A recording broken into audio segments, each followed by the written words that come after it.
The Young Lions of Tarshish. One of the main ideas in Prophecy Workshop is that, prophetically speaking, Great Britain is Tarshish, and her ex-colonies are the cubs of Tarshish. For more on this, you can look up the webpage Great Britain is Tarshish. However, this is not my own idea. I first heard about it in the 1990s through the Bible teaching of a man called Roger Price. Since then, I have found a book on the subject, written by an Australian pastor in the 1940s.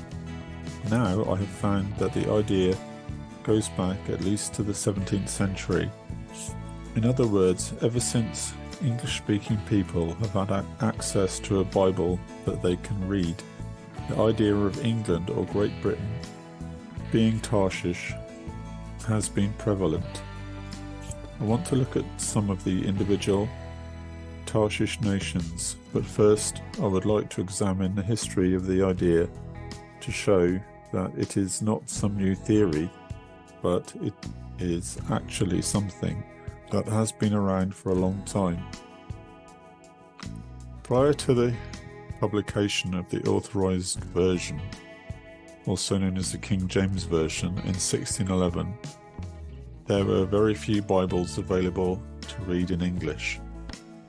It was only in the 17th century that the Bible became widely read by ordinary people. This chart actually shows 1, 2, 3, 4, 5, 6, 7, 8, 9 English Bibles prior to the King James. Probably the best of them was the Geneva Bible. When people did start reading the Bible, they became aware of such things as the millennial reign of Christ and the prophecies relating to the last days. People started to realize that the Bible is not just a history book, but it's a story about God's plan for the world and about our future. The return of the Jews to their own land is clearly prophesied in the Bible. This became something that was picked up on in the 17th century England. There was an explosion in religious discussion at the time as people finally had access to the scriptures. In 1621, Sir Henry Finch published a book entitled The World's Great Restoration, or The Calling of the Jews. He clearly stated that the promises of God to Israel were not figurative or allegorical, but literal, and the Jews would have a literal return to their own land. Here is an extract from Sir Henry Finch's book, The World's Great Restoration. And it says, where Israel, Judah, Zion, and Jerusalem are named in the Bible, the Holy Ghost meant not the spiritual Israel or the Church of God collected of the Gentiles or of the Jews and Gentiles both, but Israel, properly descended out of Jacob's loins. The same judgment is to be made of their returning to their land and ancient seats, the conquest of their foes. The glorious church they shall erect in the land itself of Judah. These and such like are not allegories set forth in terrene similitudes, or deliverance through Christ, whereof those were types and figures, but meant really and literally the Jews. So, in other words, he's saying the church, which is all the believers in Jesus Christ that have ever lived, has not replaced the literal nation of Israel. God's original promises to Abraham's seed still stand, because God doesn't say, well, I did make you that promise, but now I've changed the terms and it doesn't stand anymore.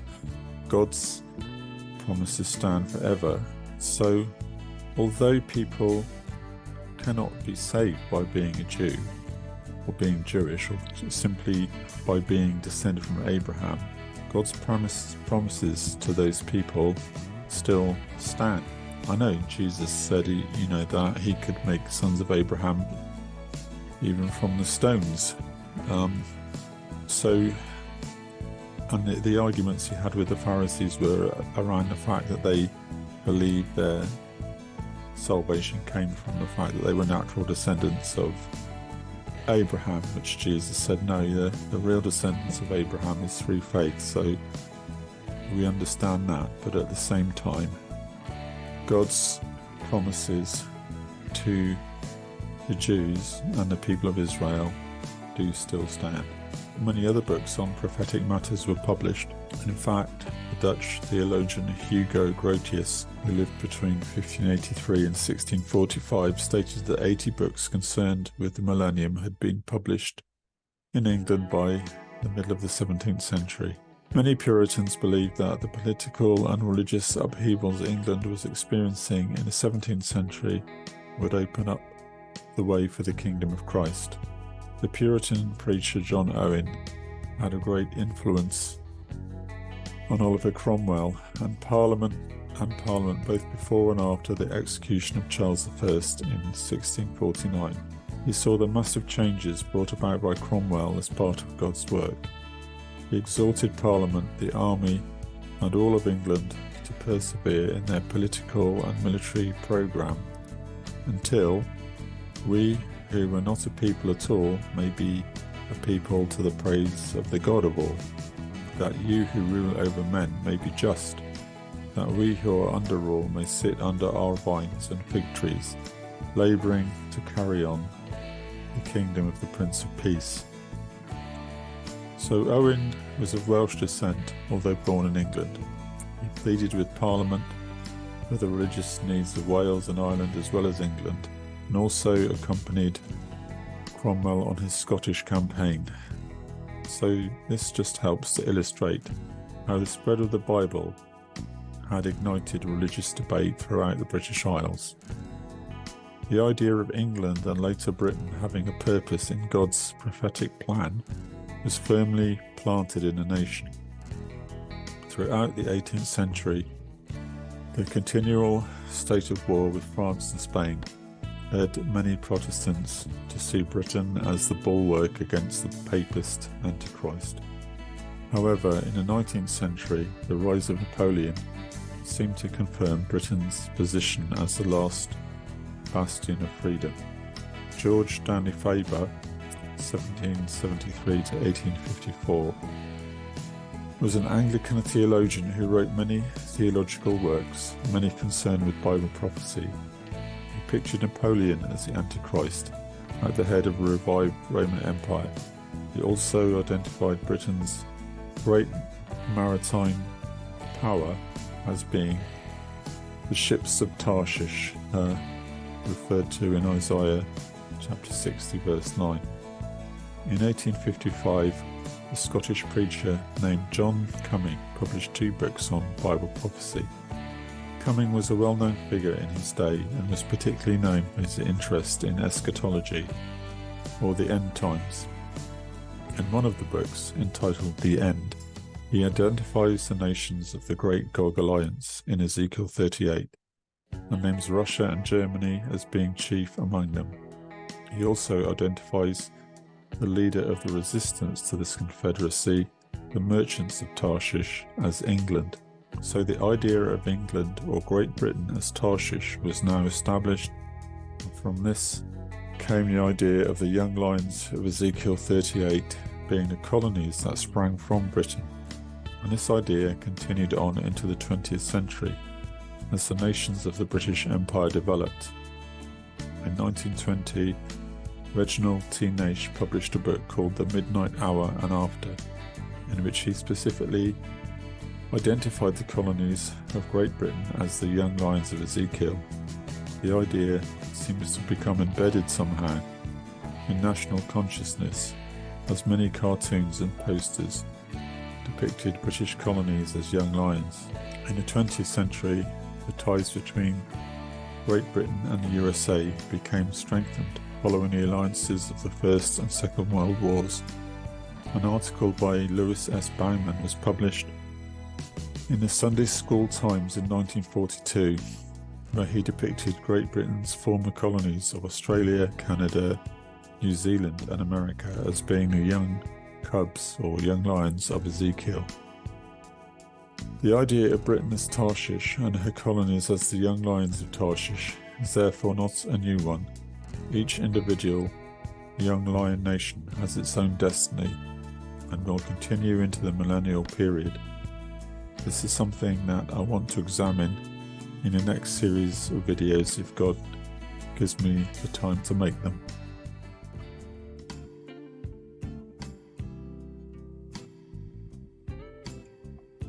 The young lions of Tarshish, America. The first British colony was in North America. There were some false starts in establishing colonies, but eventually the first permanent English settlement of Jamestown in the colony of Virginia was established. It was established by the Virginian Company of London and almost failed in 1610, but just managed to survive following the arrival of a resupply ship in the James River. Jamestown had a connection with slavery, and in 1619 the first recorded slaves imported from Africa to the British colonies arrived. The slave trade was a dark cloud over the British colonies until the slave trade in the British Empire was abolished in 1807. The real birth of America came in 1620 with the arrival of the Mayflower. If you have seen my videos on the ships of Tarshish, you will know that I regard many of the famous ships that came from Britain as being prophetically significant. The Mayflower Compact was made at a point when the Mayflower had anchored at Cape Cod and supplies were running low. A decision had to be made by the crew and the pilgrims on whether to stay and set up a colony or leave. To resolve this problem, a compact was made among the pilgrims and crew and was signed by 41 male members of the group, affirming their decision to stay and settle. The compact was an example of a form of democracy where important decisions were discussed and agreed upon by the community. The Mayflower represented a hope for a better future based on faith.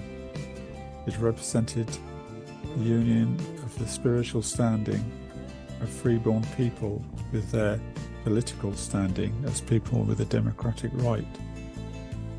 From this point on, the future of America was marked by an emphasis on individual rights, democracy, and the rule of law. All these things are under attack today, but they are a product of the Reformation and the understanding that people should be free to pursue their own destinies.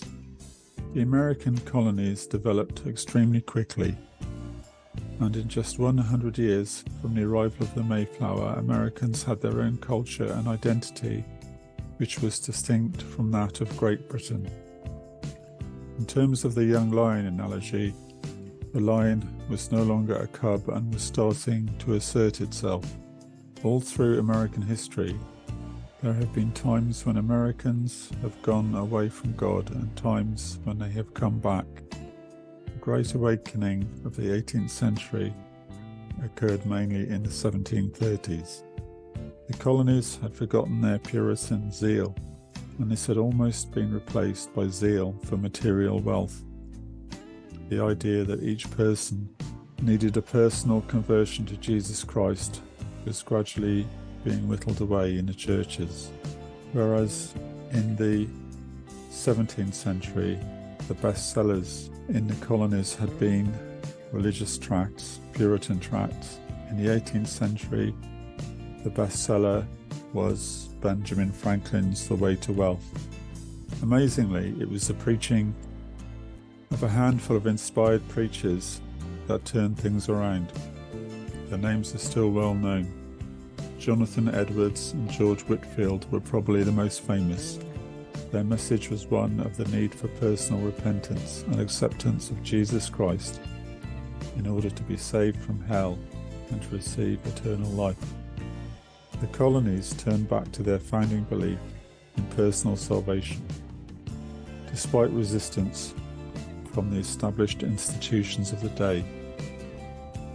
However, this pattern of renewed zeal, followed by a gradual cooling off in faith, has repeated itself throughout American history, and there have been at least 4 awakenings so far.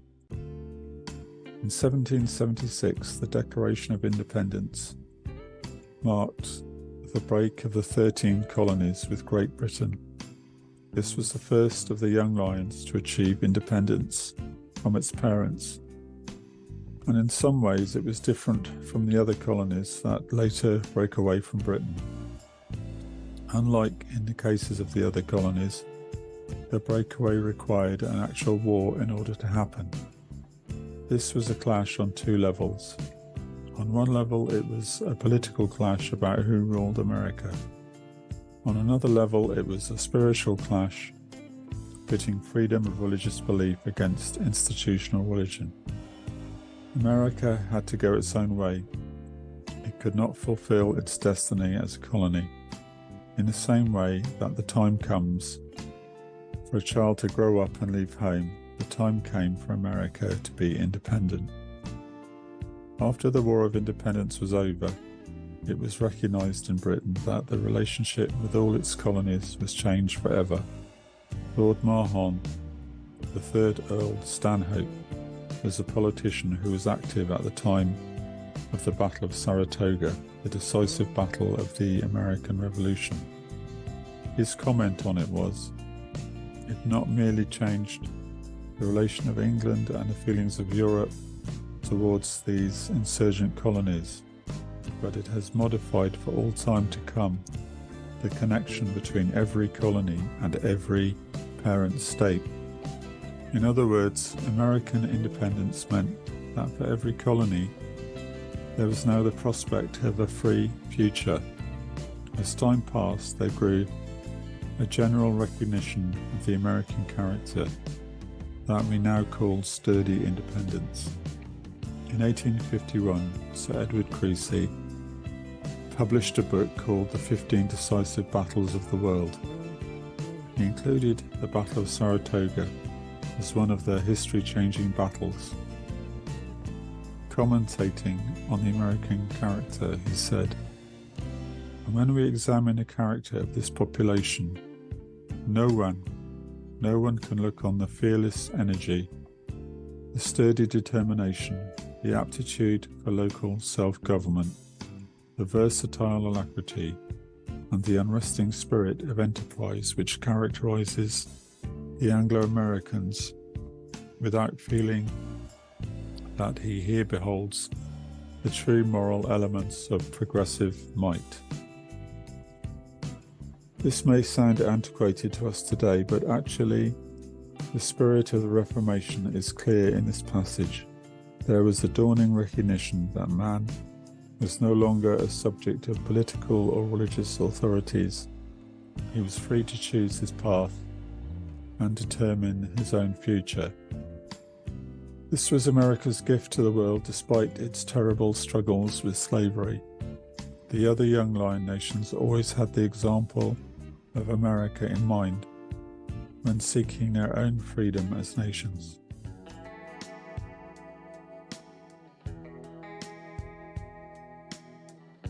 The young lions of Tarshish, the Dominion of Canada. Canada is an amazing country. It is the 2nd largest by area in the world. It currently has the 10th largest GDP in the world. On almost every metric of democracy, quality of life, freedom, prosperity, and so on, it ranks high. All this for a nation that is extremely young. It achieved Dominion status, that is self-governing, in 1867. The last province to join it was Newfoundland in 1949. Canada is a nation of vast spaces and epic grandeur. This is part of its spiritual heritage. It is a northern country with an extreme climate. Much of its development there has been an emphasis on survival and mutual cooperation.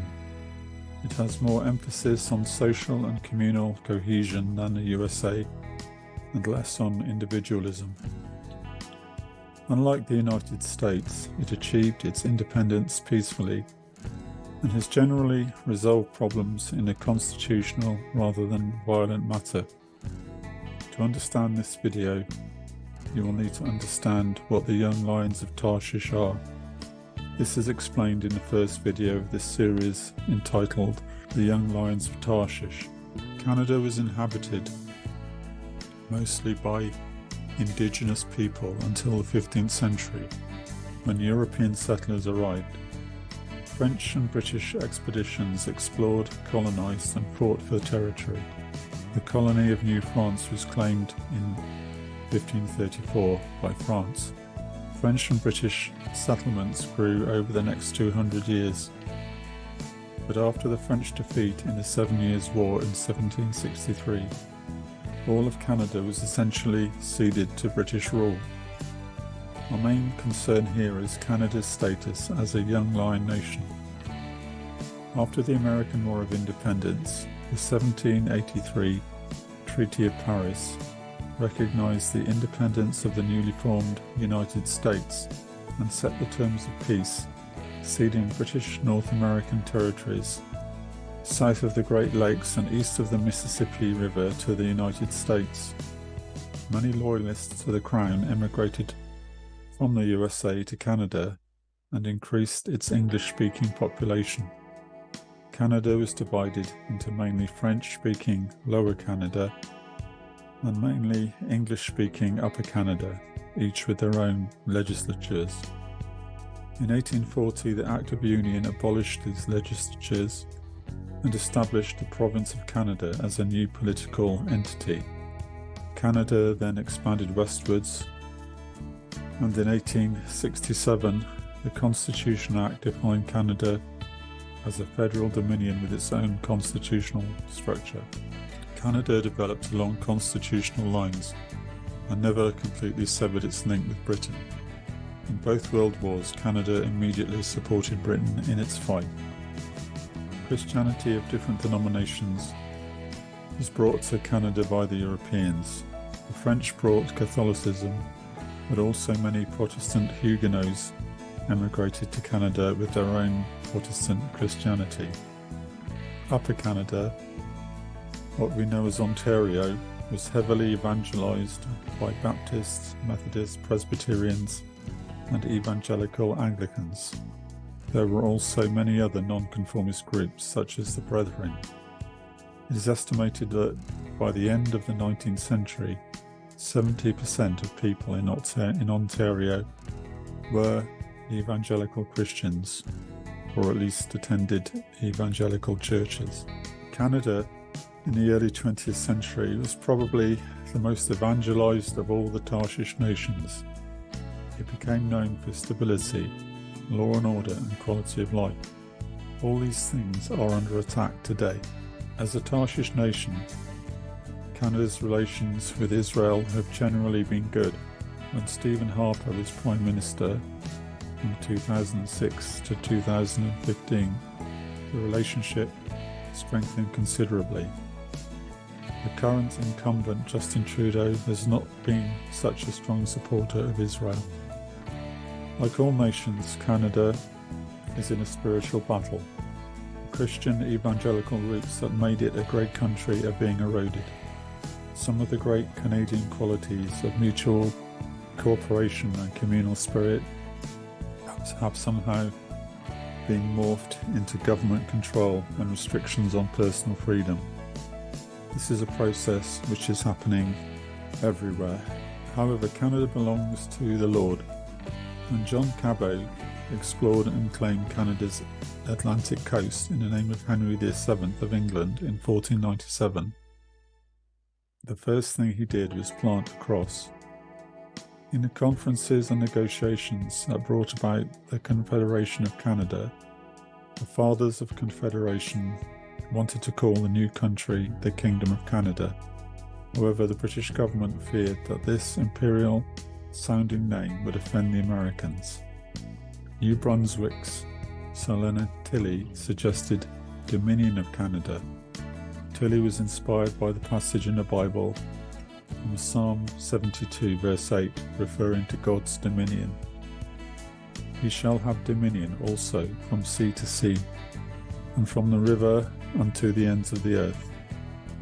Canada is consequently officially called the Dominion of Canada to this day, a nation whose destiny is ordained by God and whose Lord is Jesus Christ. Like all the Tarshish nations, Canada is a sheep nation and shall be saved.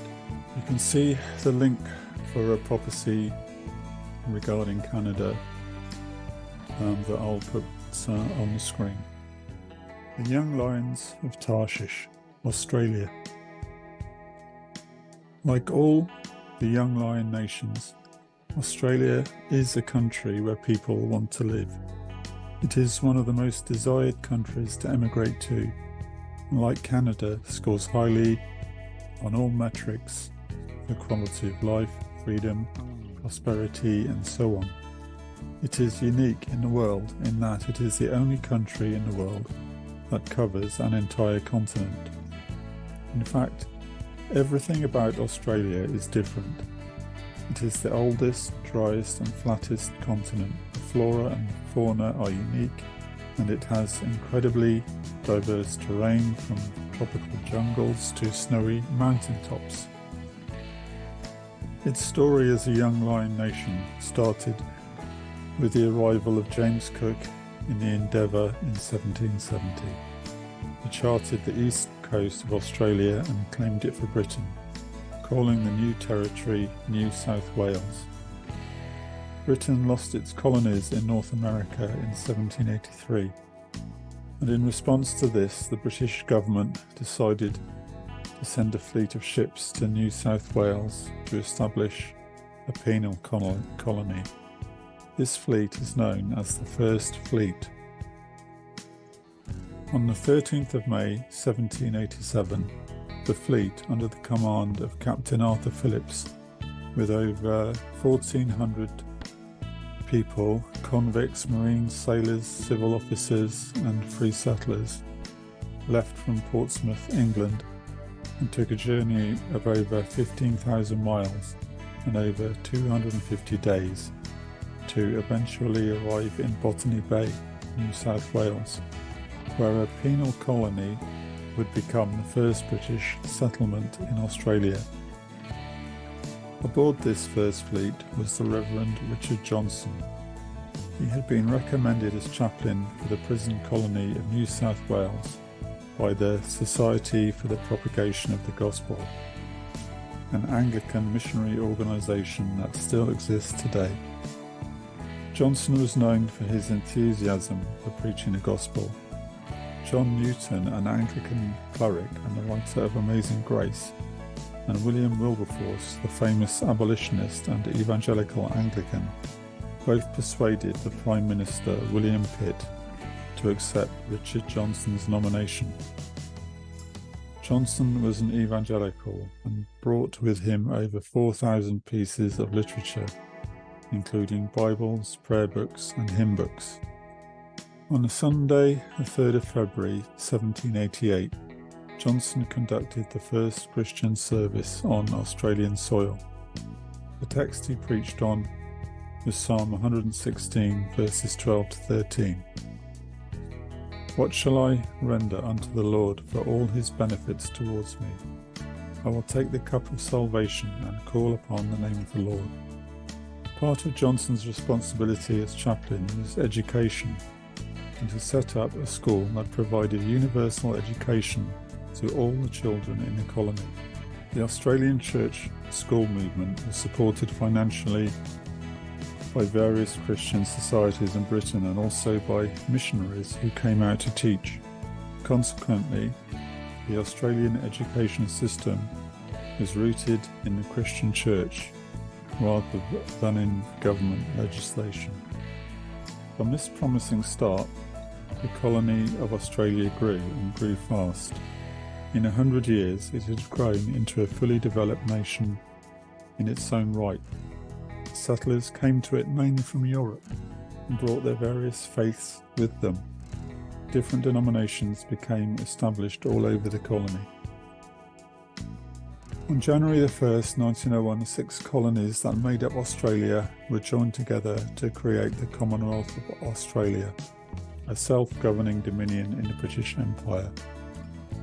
Baptists, Methodists, Anglicans, the Salvation Army and other Christian organisations established themselves in Australia. Today, most of them are in decline, but the Pentecostal Church is still growing. As a young lion nation, Australia has maintained its links with Great Britain and has followed a similar constitutional path to that of Canada.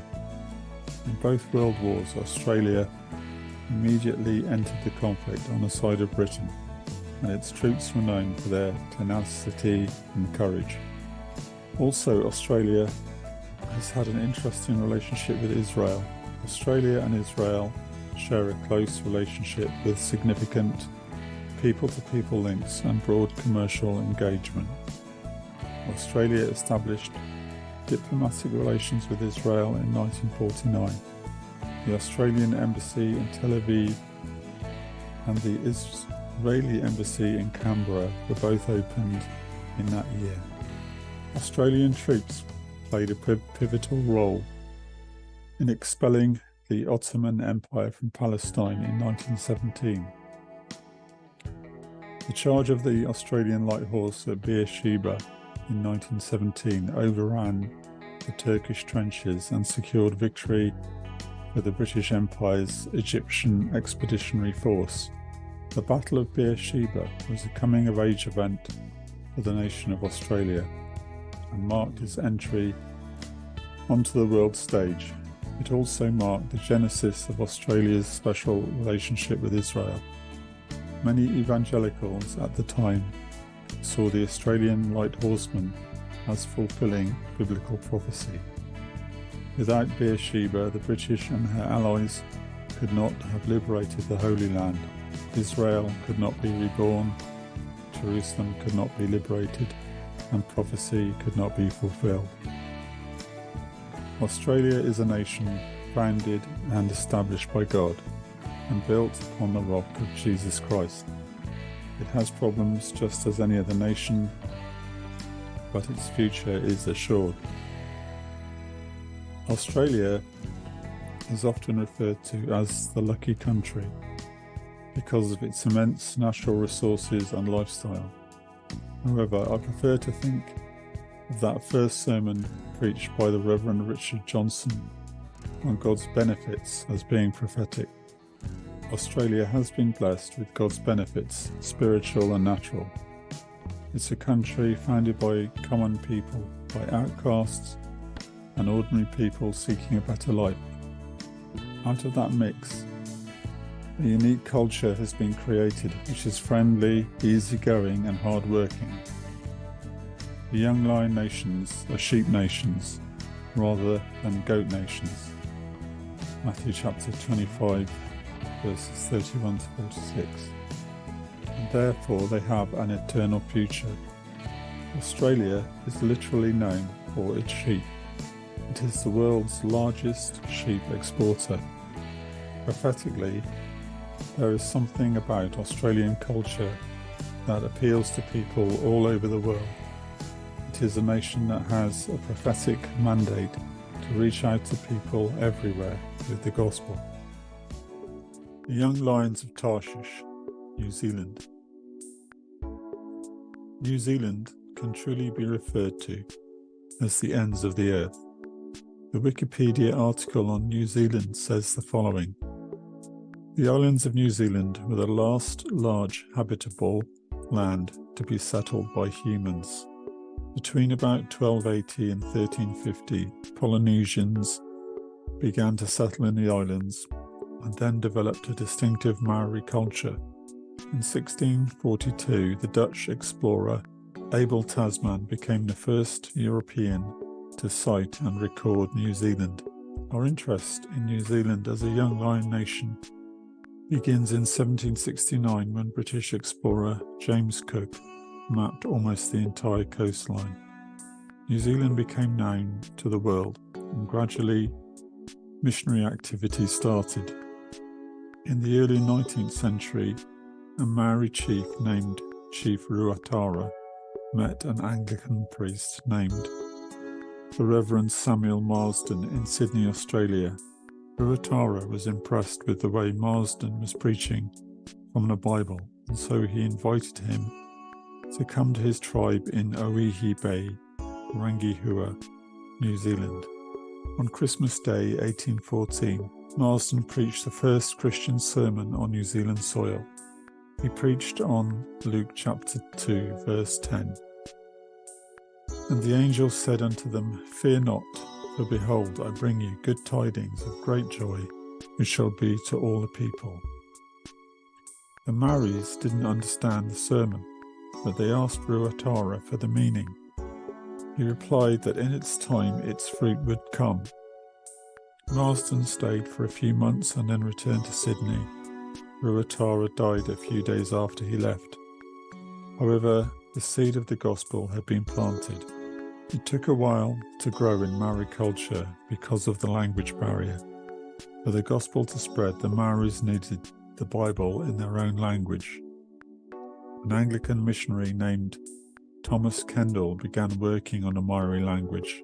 Kendall learned Te Reo Maori, the Maori language, while in New Zealand, and wrote the primer A Koreo no New Zealand, or the New Zealander's First Book, in 1815. This was the first book written in Maori. In the 1820s, Henry and William Williams arrived in New Zealand. Henry Williams, as leader of the Anglican Church Missionary Society, coordinated the various missionary translation efforts that were taking place and published the first scriptures in Maori in 1827. This was a collection of portions of scripture, and it proved very popular. A printing press was imported from London, and eventually the New Testament was printed in the Maori language. Once the Maori had the scriptures, they began to spread the gospel among themselves. In the space of 30 years from Marsden's first sermon, the gospel had spread throughout the whole of New Zealand. European settlers arrived, and the country developed fast throughout the 19th century. In 1907, at the request of the New Zealand Parliament, King Edward VII proclaimed New Zealand a dominion within the British Empire, reflecting its self-governing status. As a young lion nation, New Zealand followed a similar path to Australia and kept its links with Britain. It immediately joined with Britain in both World Wars. In World War II, New Zealand had the highest per capita casualty rate of any country in the Commonwealth. New Zealand troops were used as an elite fighting unit and earned a great reputation. German commander Erwin Rommel, talking about his North African campaign, was even quoted as saying, "If I had to take hell, I would use the Australians to take it, and the New Zealanders to hold it. If I'd had one division of Maori, I would have taken a canal in a week. If I'd had three, I'd have taken Baghdad." New Zealand is a small country that has achieved great things. It often tops the charts in such things as best place to live and best country in the world. Like all the young lion nations, it is a place where people want to live. It is known for its great natural beauty, and everything about New Zealand is attractive to people around the world. Its destiny is to bring tidings of great joy to people around the world, which was the theme of Marsden's first sermon. If the USA represents God's power, Canada his dominion, Australia his benefits, then New Zealand represents the joy and beauty of the Lord. All the young lion nations will support Israel, and like Australia, New Zealand maintains strong ties with Israel. This is the destiny of all the Commonwealth nations. They will support Israel up until the time of the rapture. If the Lord allows it, I will make a video about the sheep and goat judgment of the nations in Matthew chapter 25. This is a judgment of nations, and one aspect of it will be how the nations have treated Christ's brethren, the Jews. Thank you for listening. If you found this video interesting, you can find more information at prophecy-workshop.com.